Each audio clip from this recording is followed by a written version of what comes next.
Have you ever found yourself just reminiscing over some things that happened previously to you and you just figured, ah, I wish I hadn't done these things, or I wish I had made better decisions, or I wish I had chosen myself more? Yep, that is me. And because I don't want to hoard things anymore, I don't want to hoard my thoughts, I decided to share some lessons that I learned while reminiscing over my life. Just in case you don't know what reminiscing means, it means to look back at things that happened just to reflect on past events. I'm not yabbing you, I just wanted to tell you the meaning. So, some lessons would come softly, while some would come at you so fast that you either learn it or you learn it. And they don't wait for you to be ready or to be prepared for them in any way. I'm not old, I'm still a baby girl, just in case you were wondering, wait, what does this girl want to say? What lesson has she learned? How old is she? I'm not old though. And this is not to say that I am wise, because if you look at it very well, I have made some very, very, very, very. I know there are other adjectives I could use. Wait, very is an adverb. Yeah, there are other adverbs that I could. Adverbs, yes, that I could use to describe like extremely foolish decisions in this life that I am living. But this could help you. So let's get into it. Number one, good girl no dey pay o. I hope you know that. Okay, on a more serious note, being good won't save you. It won't protect you from being taken advantage of if you do not understand what good costs you. Now, I'm not saying morals. No, I'm saying shrinking yourself. I'm saying reducing your voice and making yourself feel smaller than you are. Saying yes when you want to say no, or letting things slide so people see you as easygoing, approachable, and convenient to deal with. That version of good turns you into a doormat. See, saying doormat is even being nice. It turns you into a dustbin that people would not hesitate to throw their trash on. And over time, you might not even realize it is happening. People do not respect what they can easily control, and once they see that they can bend you easily, they keep testing how far you can bend. Some people will tell you how to feel about what they did as if your reaction needs their approval. Others will downplay your reaction, making you feel like you're overreacting or you're being dramatic. People would make you question your own boundaries until you're no longer sure what is acceptable to you. And if you keep adjusting to make people comfortable, you would eventually lose yourself in the process, and at some point, you might not recognize who you are outside of other people's expectations. So, say no without feeling the need to explain, because no is already a complete sentence. Stand your ground even when your voice shakes and even when it feels uncomfortable. Choose what works for you, not what pleases everyone around you. Don't try to over explain yourself. Stop trying to justify your boundaries, because the moment you stop, the moment people know that your no means no, the moment people know that this is where your boundaries start and stop, then they start to take you more seriously. Side note, I'm not sure what I sound like right now. I'm not liking the sound of my voice right now. I think I sound nasally, but just in case it's sounding fine in your ears, love it for you. I love it for me too. Yes, That is lesson number one. Don't be good to the point where you don't know yourself anymore. Don't be good to please people. That is one lesson I've learned. I could give stories to justify these lessons, but I don't want you people to laugh at me. Don't feel me share, yeah. So I'm gonna hold it back. But that is lesson one. Lesson two that I've learned is everybody knows what they are doing. Every single person knows what they are doing. And this one took me time to accept because I used to believe that people were unaware of how their actions affected others. But I remember a saying of my dad, which says, "Any burumo." It would just say "any burumo." The full proverb is "any burumo okonwen to masofuni." I don't know if my Yoruba is correct, but it sounds correct in my ears. In translation, it means a wicked person knows he's wicked, is just looking for someone to tell him. Which means people know what they are freaking doing. People are aware of how they treat you, even when they pretend not to be. You do not need to decode mixed signals. Their behavior is the message, and it is often clearer than any explanation you are giving. So if somebody disrespects you today, that is their standard. It's not a one-off situation. Now that doesn't mean that if somebody disrespects you today, it's because the person is a bad person. No, that's not what I'm saying. It could be due to the headspace they're in at the moment or whatever. But if somebody only calls when they need help, that is the pattern they have chosen to maintain with you.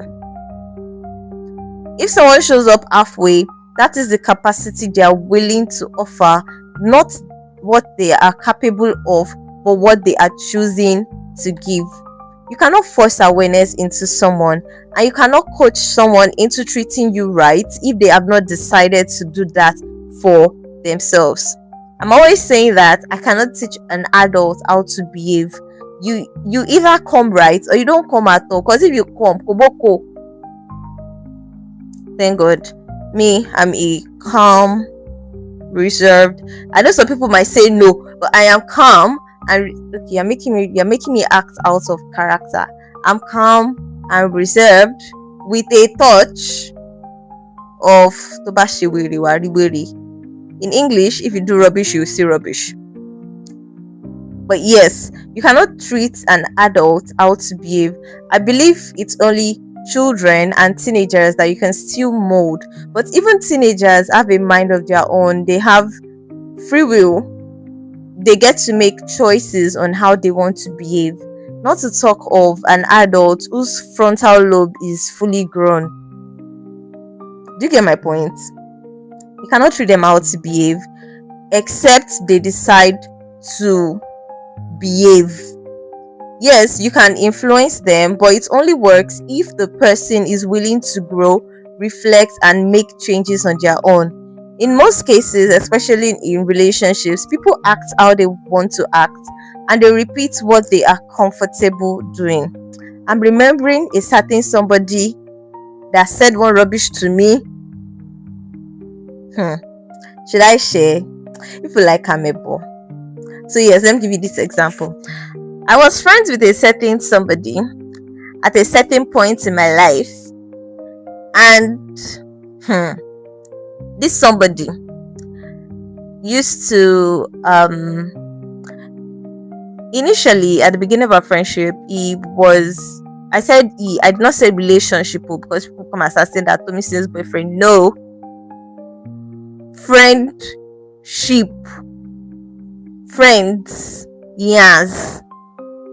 Okay, so at the beginning of our friendship, we used to, talk about things, about basically anything and everything, until I saw that he had stopped sharing and I was the only one sharing.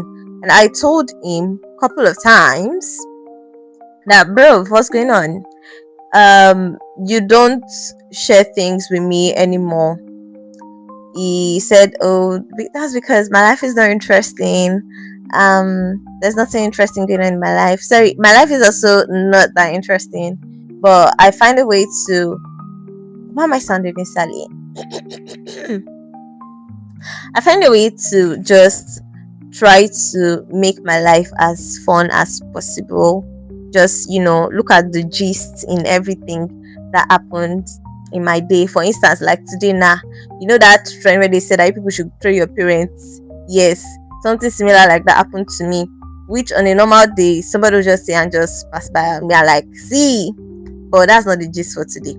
So back to what we're saying. So at some point, I decided to stop sharing because it's not a friendship if the conversation goes one way, at least to me. If I'm talking to you, I want you to talk to me.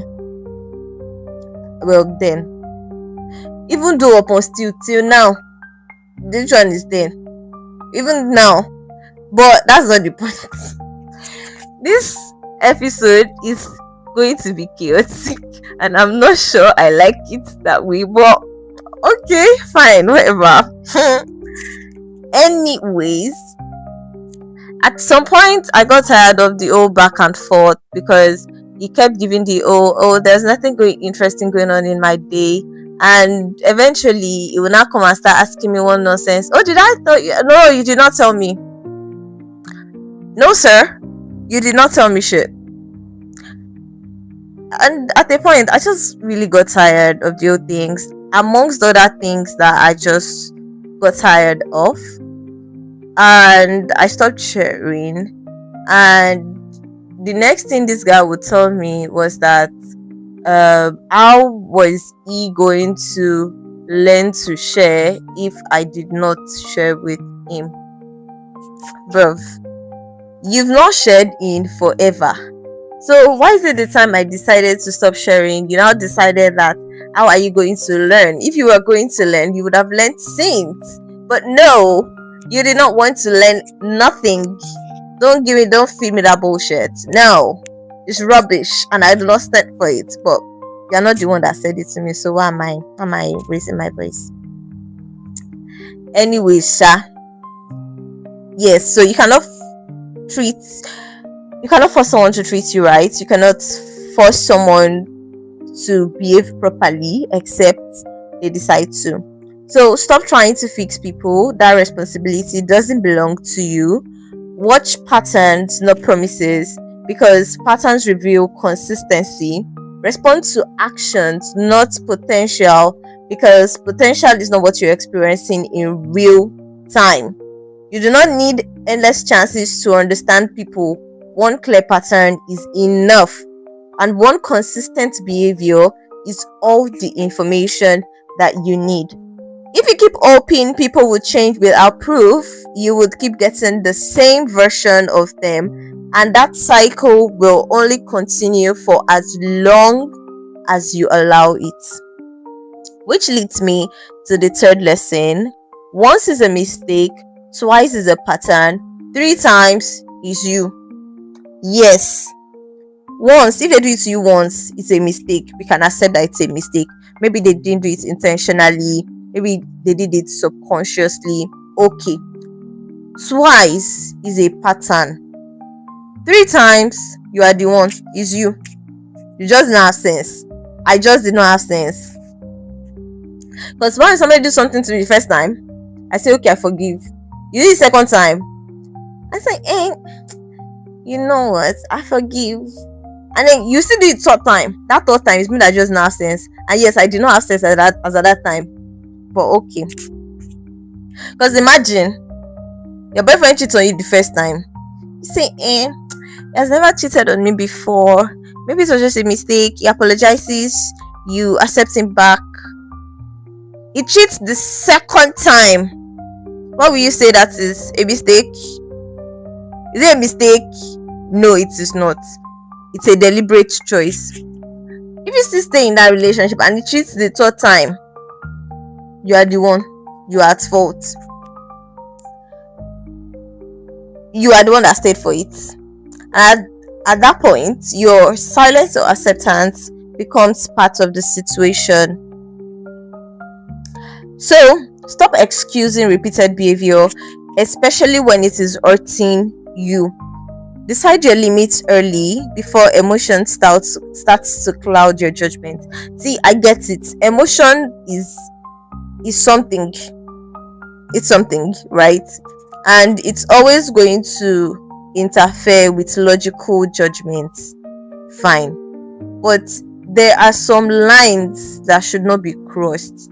So if you decide your boundaries early enough and you've disciplined yourself, see, this whole thing boils down to discipline, I believe, because it is indiscipline that would make you decide to stay where somebody is disrespecting you. That's my thoughts. That's my thoughts. That is me. And I know very well because I've been in that shoe where somebody keeps doing something to me over and over and over again, and I keep tolerating it in the name of, oh, I don't want to be the wicked person here. I don't want to seem over dramatic and all of that. No. If you like yourself, if you love yourself, when somebody is doing something that is hurting you, the person did it the first time, you let it go. The person did it the second time, you let it go. The person did it the third time, the person will keep doing it because they know you will tolerate it. So yes, love yourself, self-love. Choose yourself, choose your limits, set your limits. Wait, see, you do this thing first time, if I forgive you, you do it second time, I'm walking. And there are some things that somebody will do the first time and you walk because see, like I said, I've done some foolish things, I've made some foolish decisions in my life, and that's the reason why I can tell you that you not like yourself. You not like yourself. Oh, so stop excusing repeated behavior. Decide your limits early and leave when the pattern is clear. Remember that we said that twice is a pattern. So leave when the pattern is clear, even if it is difficult, because it is going to be difficult. You teach people how to treat you by what you tolerate, and what you allow repeatedly becomes the standard. Stephanie, because if a guy eats you the first time and you just keep quiet and you allow it, he would have he would order all the audacity in the world and eat you the second time, and you still allow it. It would eat you the third time and it would continue eating you. But if a guy should eat you the first time and you not see anything, and when he has slept, maybe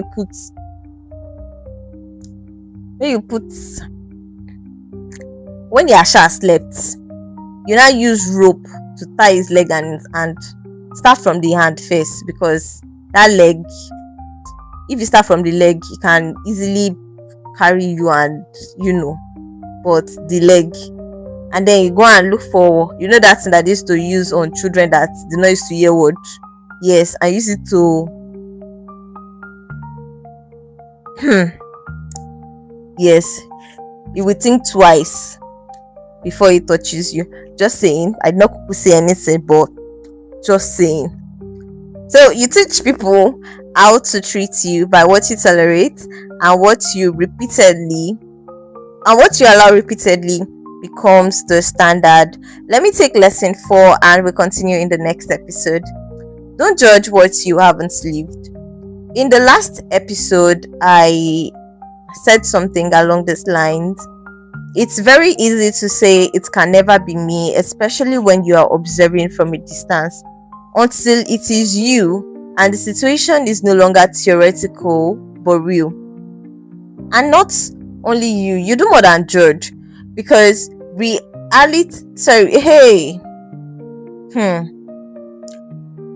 do more than you judged. And that's because reality often comes with layers you did not consider. Life will place you in situations you once spoke on with confidence, and it will challenge everything that you thought that you knew. So, hold your opinions with empathy and humility, because you do not always have all the variables, you don't have all the knowledge, you've not experienced it, you've not walked in that shoes, you don't have the experience. I'm basically repeating myself, but you get what I'm saying. Listen more before you conclude, because there's always more to the story. Give people grace without excusing wrong, so you can balance empathy with accountability. Do you get? You understand people better when life humbles you, and that understanding often changes how you speak and respond. There are a lot of things that I have said, it can never be me. And it was me like mad. It was me and more. And when it was me, I finally understood what the person that I judged was going through. So yes, you don't have all the variables, you don't have the knowledge of what they are going through. You only know what they tell you. You've not experienced their emotions. So be empathetic. Is it empathetic or it definitely is not emphatic. Empathetic, empathy, empathetic, and be nice, basically. So thank you for listening to this episode of Let's Talk with Ava. I know it's a long one and my one-on-one was plenty, but I love you if you listened up to this point, and we would continue in the next episode. Bye.